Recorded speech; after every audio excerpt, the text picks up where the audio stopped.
Pessoal, quero que vocês prestem muita atenção nesse vídeo aqui, tá? Que é do Rica Perrone, onde ele explica e compara Palmeiras e Flamengo e quem é melhor administrado. Ele puxa os números aí desde 2018 e isso escancara muita coisa boa, viu? Muita coisa boa, obviamente, para o Palmeiras.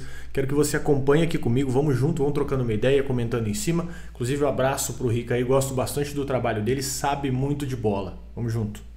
Uma brincadeira com você aqui hoje, que é o seguinte, eu tava levantando números aqui, eu faço isso constantemente para mim mesmo aqui, para minhas análises, e esse aqui eu quero compartilhar porque é mais discrepante do que eu imaginava. Eu achava que havia um equilíbrio e quebrei a cara, e acho que alguns de vocês podem quebrar também.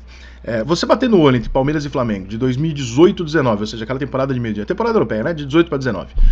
18, 19, ou seja, os últimos 5 anos até o meio até o meio de 2023, os dois times foram muito bem administrados e foram campeões, né? Muitas vezes foram campeões. 21 títulos somando os dois nesse período de 5 anos. É título pra caralho.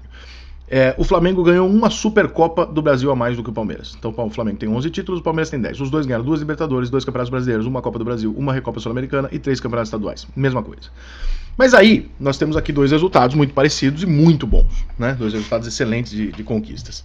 E aí eu comecei a pegar alguns dados para ver como é que se chegou a isso. Tem claramente um padrão diferente de comportamento, que é o que eu falava em 2016, 2017, que o Grêmio tinha um padrão de preparar o jogador que ia entrar e vender o seu jogador mais novo, a sua revelação, e colocar um outro da base no lugar. O Grêmio fez isso constantemente. Então o Grêmio não fazia contratações, o Grêmio mantinha o time pelo aquilo que ele produzia dentro de casa. E aquilo funcionou durante um período. O Flamengo é um time que coloca jovens para jogar muito pouco, aparece, ele vende caro e com isso ele compra duas soluções. É uma coisa mais Real Madrid. Real Madrid compra soluções. O Barcelona já compra um jogador mais novo para apostar nele. Então, cada time tem uma característica e isso não significa que esteja certo ou errado. Mas eu quero, antes de falar dos números que eu vou dar aqui, eu quero perguntar para você, quero que você deixe nos comentários. Antes do vídeo, 2 pontos. E quero que você responda. Qual dos dois times é mais bem administrado? E depois você responde o seu comentário colocando, depois do vídeo, coloca quem você acha que é mais bem administrado. Então nós temos aqui o número de títulos, já passei para vocês, e nós vamos aos gastos. De 2018, 19 para até o meio de 2023, quanto que esses times gastaram em contratações? E aí eu tô falando do valor de compra, tá? Não tô falando de salário, luva e tal, porque isso não é muito divulgado, a gente não tem como ter certeza. Mas o valor da contratação desse jogador. O Flamengo gastou 170 milhões de euros para montar esse time, para comprar os jogadores que ele comprou desde 2018. O Palmeiras, 82 milhões de euros. É menos do que a metade. O Flamengo vendeu 253 milhões de euros. O Palmeiras vendeu 193 milhões de euros. Mas a diferença entre o que o Flamengo gastou e o que o Flamengo vendeu dá 83 milhões de euros para o Flamengo, que é suficiente para pagar um ano de folha salarial do Flamengo. A diferença entre o que o Palmeiras comprou e vendeu dá 111 milhões de euros para o Palmeiras. Então o Palmeiras tem um saldo melhor, investiu menos, vendeu menos também, né? Jogou um pouco mais baixo com os valores, mas acabou com um saldo melhor e praticamente o mesmo número de títulos. Dá para dizer que os dois ganharam a mesma coisa nesse período. Aí nós vamos para um outro dado interessante, que esse dado aqui para mim é o mais impactante de todos. Os times titulares de hoje, neste momento, 2023, eles têm um custo de compra, tá? Não estou falando de salário. De compra. O Flamengo, por exemplo, o time titular do Flamengo hoje custou ao Flamengo 91 milhões de euros. O time titular do Palmeiras hoje custou ao Palmeiras 32 milhões de euros. O Palmeiras teve 4 treinadores nesse período.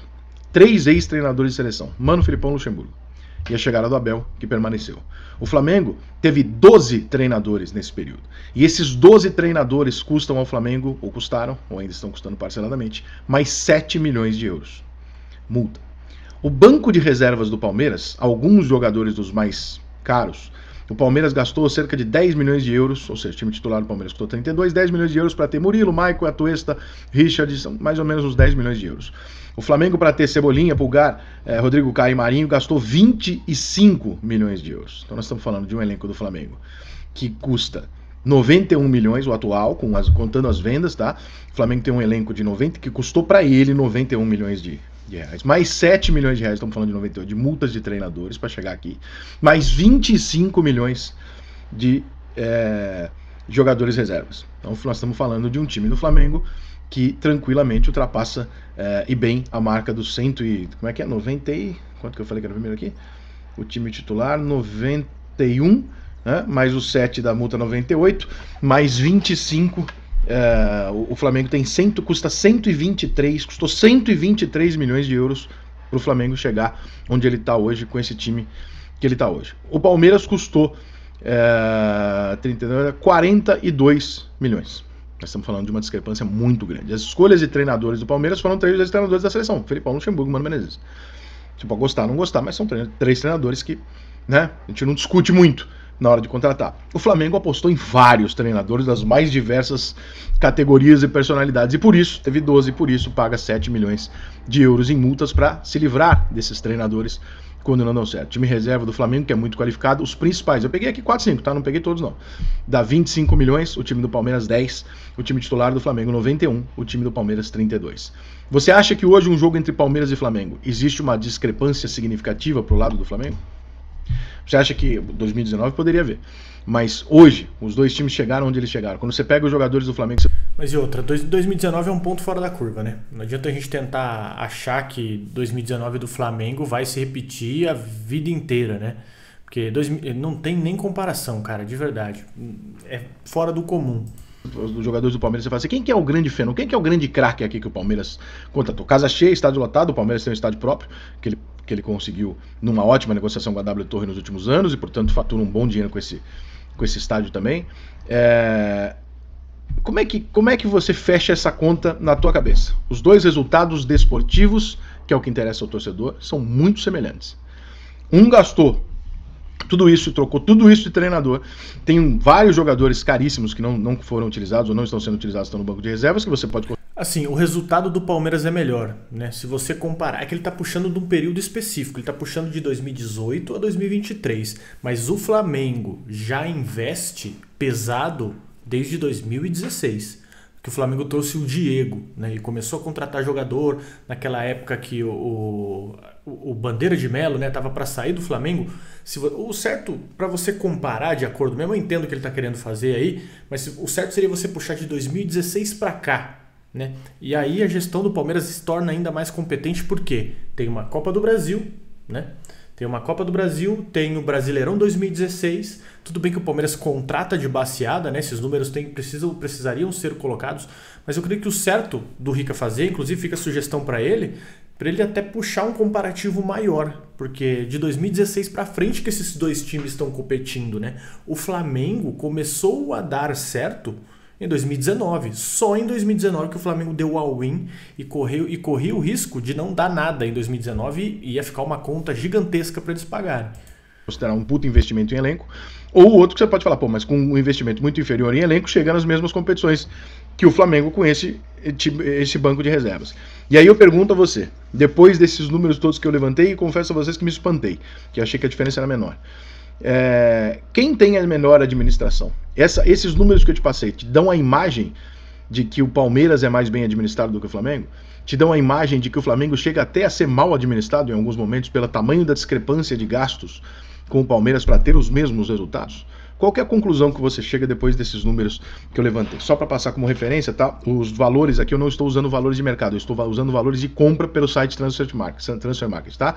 Então não é o quanto eles acham que o jogador vale, é quanto o time pagou de fato pelo jogador, ok? Se a gente for em quanto o time é avaliado em si, eu posso até fazer uma rápida aqui, ó. O Palmeiras tem um elenco hoje avaliado, né, para venda em 154 milhões de euros. E o Flamengo em 154 milhões de euros. Ou seja... Bom, conclusão aqui do vídeo do Rica, né? Uma coisa a se salientar, que é o seguinte... Deixa eu só voltar no vídeo aqui. A conclusão do vídeo dele é o seguinte... Bom, e pra mim, o motivo do sucesso do Palmeiras é muito claro, tá? Não sei pra vocês aí, pra mim fica muito claro, mas o Rica ele trouxe mais números, né? E números sem contexto ele não quer dizer muita coisa. O certo desse recorte ele seria de 2015 para cá, para você conseguir trazer isso com mais clareza, que é quando os dois times têm investimento mesmo de fato. E o Palmeiras só ficou 2017 e 2019 sem ganhar nada. E aqui o motivo do sucesso do Palmeiras se dá pelo quê? A paciência do torcedor, tá? O torcedor do Flamengo ele é muito mais imediatista que o do Palmeiras, eu vou te dar provas disso. Você tem aí, por exemplo, 2020. Né? 2020 o Palmeiras teve que passar por uma reconstrução, bem dizer. O Matos deixa o time, o Palmeiras traz o Luxemburgo de volta. né? Em 2019 ali o Palmeiras foi uma bagunça, né? Mas tinha investimento, investia pesado, contratava bem. Em 2020 passou por uma reestruturação, trouxe Gabriel Menino, Patrick de Paula, aposta, né? Palmeiras volta a ficar enxuto. E aí acerta a mão num cara chamado Abel Ferreira. E muitos dos caras podem falar aí, né? Que podem estar analisando e falar, ah não, mas esse momento do Palmeiras se dá muito por causa da Abel. Sim, se dá muito por causa do Abel. É impossível ignorar o efeito Abel Ferreira no Palmeiras. Mas vou te dar um exemplo. Se fosse o Abel Ferreira naquele momento em que ele... No Flamengo, né? Se fosse o Abel no Flamengo, aquele momento que ele perde Mundial, aquele momento que ele perde Recopa, ele perde Paulista, ele é eliminado pelo CRB, no Flamengo ele já tinha saído fora. E esse, abre aspas, planejamento de longo prazo, ele teria ruído, né? E uma coisa que a torcida do Palmeiras soube acatar muito bem é mesclar a base, né? Porque o Palmeiras não tem o poder de arrecadação igual o Flamengo tem, isso é nítido, isso é claro, e o Flamengo só faz o que faz porque tem carvão para queimar. Essa é a real. Você quer ver o ano, por exemplo, ó, 2021, que o Palmeiras ganhou 2 Libertadores, né? Ganhou no comecinho do ano e ganhou depois no fim do ano em cima do Flamengo. O Flamengo bateu o bilhão de arrecadação, o Palmeiras não. Então, o poder de consumo da torcida do Flamengo é muito maior. O Flamengo vira e mexe aí, beira o bilhão na arrecadação. Então ele tem muito mais poderio para gastar, para demitir, para conseguir girar elenco, para conseguir girar técnico, mas é aquela grande questão. O torcedor do Palmeiras é mais paciente. Vou falar real para vocês. O torcedor palmeirense tem mais noção de futebol, digo assim, de entender, compreender o momento do time do que o flamenguista. Pelo menos é o que me aparenta, tá? Pelo menos fazendo uma análise mais profunda, assim, de amigos flamenguistas que eu conheço. E, cara, qualquer coisa, qualquer técnico que chega e a coisa começa a azedar, os caras falam, não, tem que demitir, tem que largar a mão, abandona, troca o projeto, não deu certo. Os caras são muito imediatistas.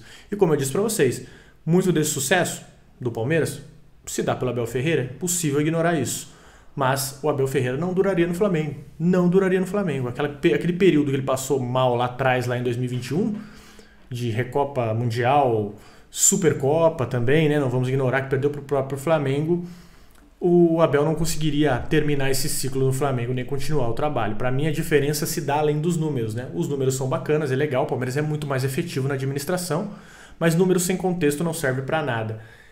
E fica claro aí que a torcida do Palmeiras realmente, apesar de corneteira, né? Apesar de muito corneteira, para mim é uma das mais corneteiras do país, tem mais paciência, né? Sabe entender melhor o trabalho. Mas eu gostei muito, parabéns pro Rica aí por trazer esses dados aí pra gente. Mas e você? Comenta aí o que você achou, deixa nos comentários. Tamo junto, se não é inscrito no canal, você já sabe o que você tem que fazer.